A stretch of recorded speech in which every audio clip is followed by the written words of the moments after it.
It's been a while, but it's fine because I'm back, and today we want to talk about, guess what? The stock market. It happens to be one of my favorite topics, and it's a topic I want to talk to you guys about. All right, and today we're going to talk about the psychology, the mindset we all need to have when it comes to working with the stock market.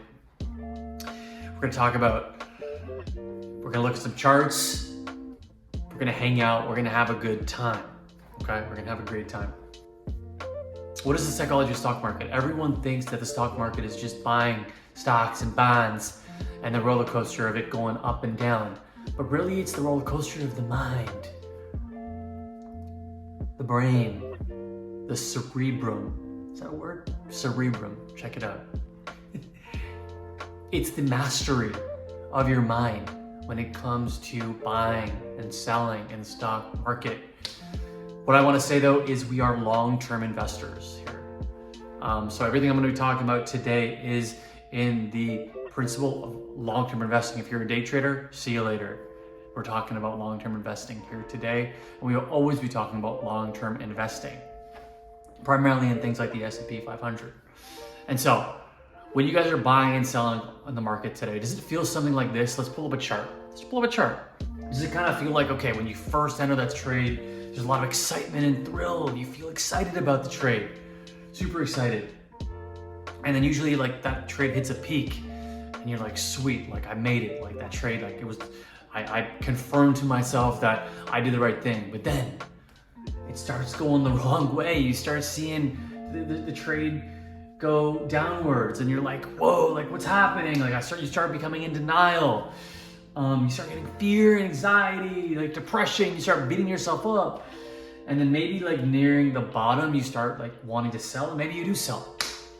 And then you see the stock go back up and you're like, no, why did I sell? And you're beating yourself up. And then as it goes back up, you start getting that FOMO, and maybe you want to rebuy into the stock, and that's what you do. That is, to be honest with you, normal, right? People have fear when things are going down, and people are greedy and are euphoric when it's going up.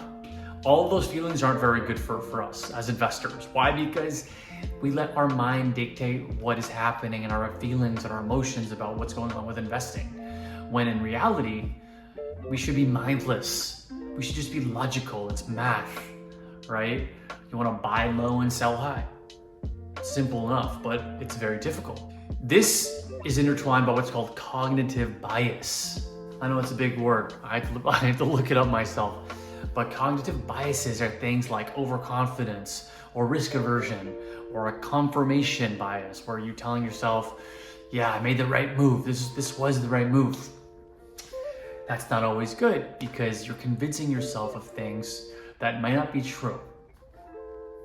So as much as we can avoid these cognitive biases, assumptions we have, or fears we have, the better we will do it. The stock market is a roller coaster. We know it. And so you have to look yourself in the mirror before you start investing and say to yourself, what type of risk can I tolerate? Can I tolerate a 30% decrease in the market? Can I tolerate a 50% decrease in the market? If you can't do it, you shouldn't be in those specific funds that might draw down 50%. You might want to be in something more conservative, maybe a bond, or maybe a low volatility ETF. There are options for you if you are risk averse. If you are more risk tolerant, you can do things like the QQQs and the S&Ps, etc. But knowing your risk tolerance before you invest is critical. Key piece of info. When I'm playing basketball, I know I can't dunk. So I don't go for those dunks because I don't want to break my knee. I go for a layup because I know I can do it. I know what my capabilities are, so I go after that. Now there's two other pieces that I want to talk about when it comes to battling psychology, and that is patience. Okay? Your mind is going to play tricks on you, like the devil. Your mind's going to play tricks. Now, if you can practice this form of patience as we're long-term investors and just do dollar cost averaging every week, every month, DCA, you know the drill, Maybe automating it through a Betterment or Wealthfront or Fidelity, automating your investments. You're not even looking at it. But the less you can look at it, the more powerful you will be, because you will be focusing your mind capital on other things like building businesses or your work or hobbies and friends and family. You're not focusing on the market. The market isn't meant to be looked at every day. So we want to practice patience. We want to practice humility and patience with the market, and just let it roll, man. Let it marinate. There's a reason barbecue chicken tastes better over time. You have to let it marinate. Does that make sense? I'm not sure, but you get it.